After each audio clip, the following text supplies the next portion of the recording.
Où que vous soyez, la mort vous attendra. Où que vous soyez, la mort vous attendra.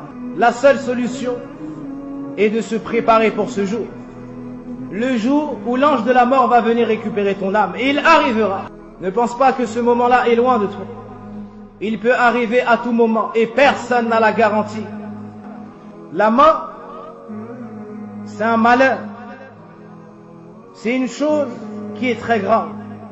Au point où Allah subhanahu wa ta'ala l'a appelé en ces termes dans le Coran, musiba.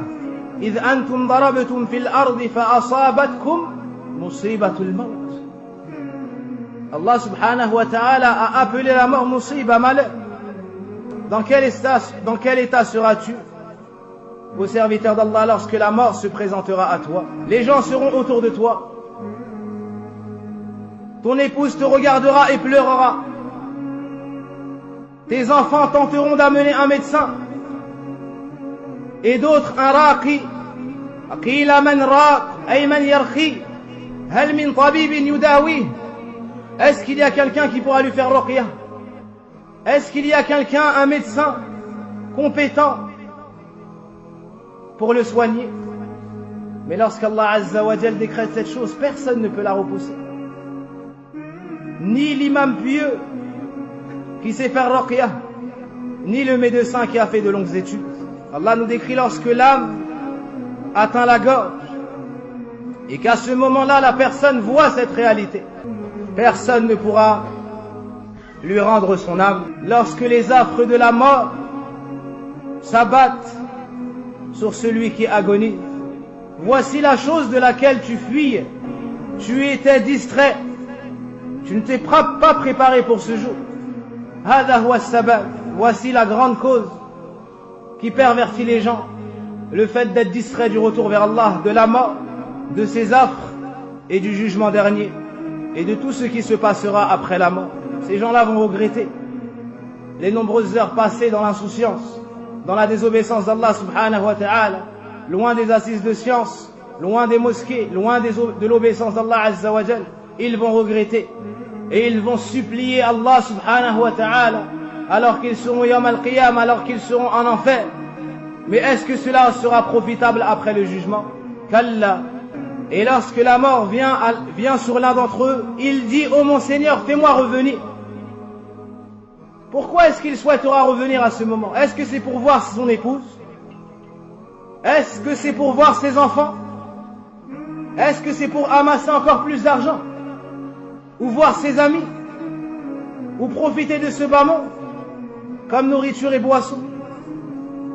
Pour perdre son temps devant la télé comme il le faisait fit dunya?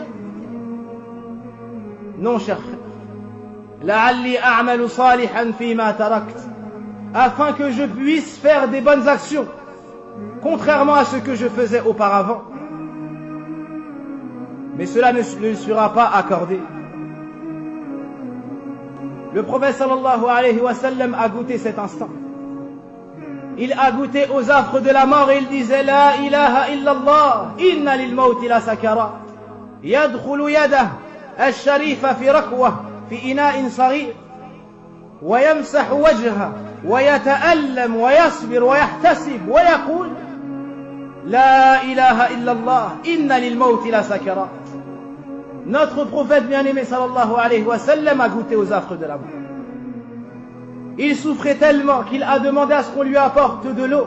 Il mettait sa main dans l'eau, il s'essuyait le visage et disait: nulle divinité ne mérite d'être adorée en dehors d'Allah. Certes, la mort a ses affres.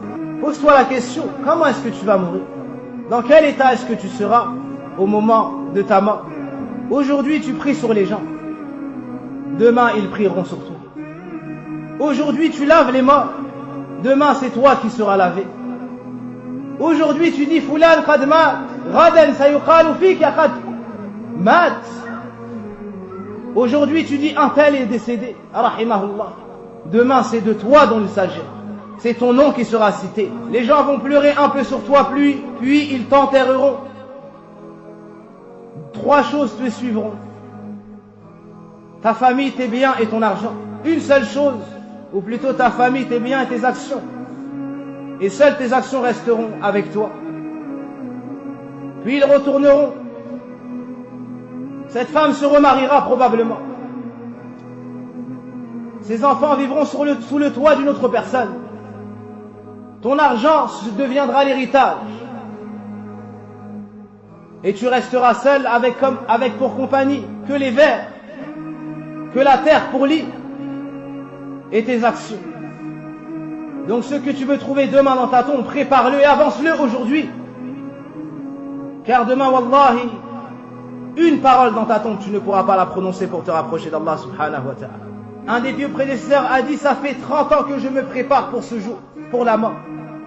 Un autre, au moment de mourir, son épouse pleurait à côté de lui. Il lui a dit, pourquoi est-ce que tu pleures? Elle lui a dit, je pleure pour toi, ne vois-tu pas ton état? Il lui a dit, si tu veux pleurer, pleure pour toi-même.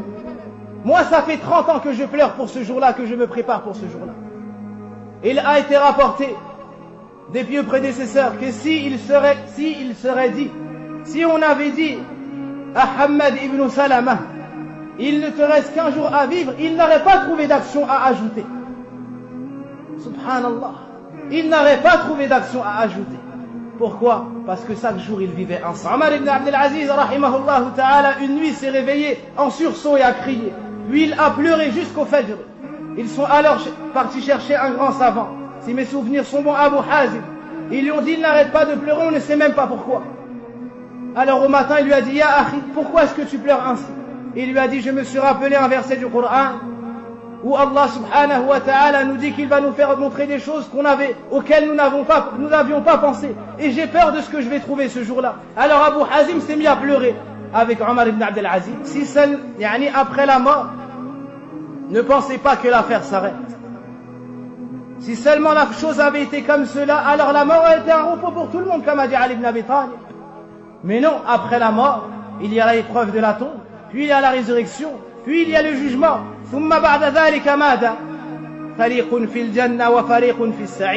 Après cela, les gens se diviseront en deux. Il y a une partie qui ira au paradis et une autre partie qui ira en enfer.